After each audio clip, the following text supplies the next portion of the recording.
You've just been diagnosed with a terminal illness. In a few months' time, your life will end. But before that, your mind and your body will be destroyed by the disease.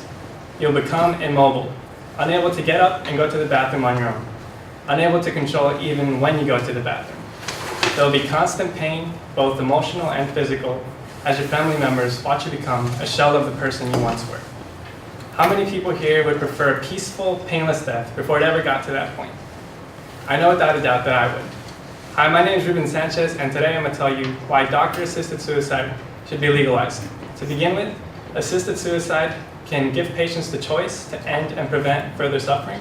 Second, assisted suicide can provide an alternative to more dangerous and traumatic methods of suicide. And lastly, assisted suicide can prevent waste. Let's begin by looking at how assisted suicide can give patients the choice to end and prevent further suffering. If legalized, they would be able to choose to not allow the disease to progress further, bringing with it more mental and physical pain. Next, patients would be allowed to choose to not spend the last weeks of their lives going in and out of consciousness due to powerful pain medication. And this choice was exercised in 2009 by Linda Fleming, who became the first woman in Oregon to go through with assisted suicide, Oregon being one of the 3 states where it's currently legal. Linda Fleming had been given only months to live due to stage 4 pancreatic cancer. And she was quoted in the New York Times as saying, "I'm a very spiritual person, and it is very important to me to be conscious, clear-minded, and alert at the time of my death. However, the powerful pain medications were making it difficult for me to maintain the state of mind that I wanted to have at my death." Because she was given the choice of assisted suicide, she was able to go through with it and pass away while she was still of sound mind. Assisted suicide could also prevent the suffering of family members. Craig Heward of Switzerland, where it's already legalized, chose to go through with it, assisted suicide, due to degenerative motor neuron disease. He was quoted as saying, "If I don't go through with it, essentially, my choice is to suffer and inflict suffering on my family, and then die, possibly in a way that is considerably more painful and more stressful than this way, taking the lethal medication." Now that we've seen how assisted suicide can give patients the choice to end and prevent further suffering, let's look at a second benefit of assisted suicide. It can provide an alternative to more dangerous and traumatic methods of suicide. According to the Bulletin for World Health Organization, as you can see in this pie chart, in the red, suicide by firearm is by far the most common method in the United States.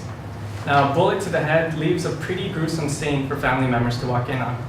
Loved ones, including children, are left to discover the remains of the body, and the images that they see, they're going to have to live with that forever. But an article published in Time magazine illustrates how assisted suicide avoided this exact situation in the story of Dick Ferris, a photographer from Oregon. Dick Ferris had lost both his father and his brother to pancreatic cancer. And upon learning that he himself also had terminal cancer, friends said he started asking them for a gun. However, when he learned that he was approved for assisted suicide, his wife was quoted as saying he was able to relax now, knowing that he now had control over his own death. However, had he not been given this alternative, it is very likely that Mr. Ferris would have gotten a gun and would have gone through with it, leaving his wife and his 9-year-old daughter to walk in on the remains of his body. But through assisted suicide, he was able to pass away in a hospital setting, surrounded by loved ones, a scene very similar to the bottom left one.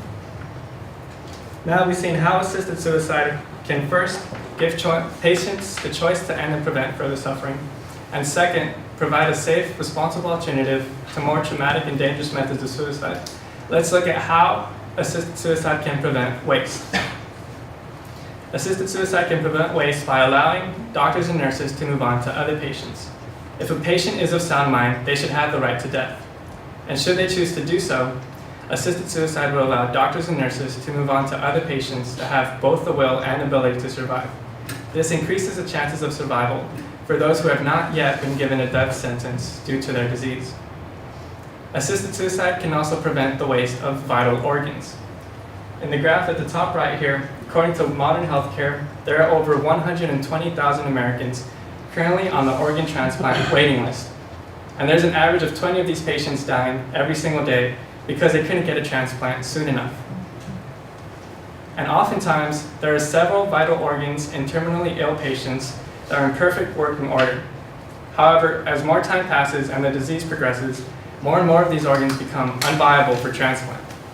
If a patient were to choose to go through with assisted suicide and become an organ donor before that happened, that would create a new source of healthy, viable, and transplantable organs whose exact date and time availability could be determined beforehand. According to organdonor.gov, in the bottom right there, just one organ donor can save as many as 8 different lives. Allowing patients the right to die can save the lives of several others. Their end of suffering can bring a second chance and new life to several others. You've now seen how assisted suicide, when legalized, will bring several benefits.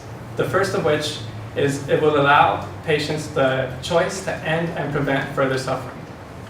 Next, it would provide a safe and responsible alternative to more traumatic and dangerous methods of suicide, the most common of which being suicide by firearm. And lastly, it can prevent waste, both in terms of allowing doctors and nurses to move on to other patients, as well as saving potential vital organs for transplant that would otherwise become unviable if more time were allowed to pass. With these benefits in mind, think about how you would rather pass away. If you would like to leave the least amount of emotional and financial burden on your family, if you would like to reduce the stress in the method in which you choose to end your life, and if you would like to have your last choice potentially save the lives of several others, then you should be for the legalization of a doctor-assisted suicide.